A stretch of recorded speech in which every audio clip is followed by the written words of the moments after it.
நிழல் என உடன் நான் வருவேனே.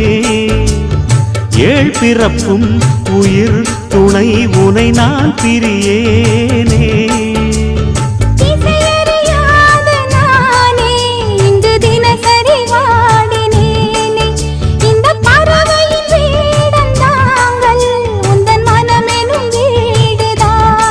நீண்ட காலம் நேர்ந்த சோகம் நீங்கி போக நானும் தீண்ட யோகம் விளங்கிடும். பூமிக்கொரு பாரம் என்று எண்ணி இருந்தேன், பூமுடிக்க யாரும் இன்றி கண்ணி இருந்தேன். சொந்தமின்றி பந்தமின்றி நானும் இருந்தேன்.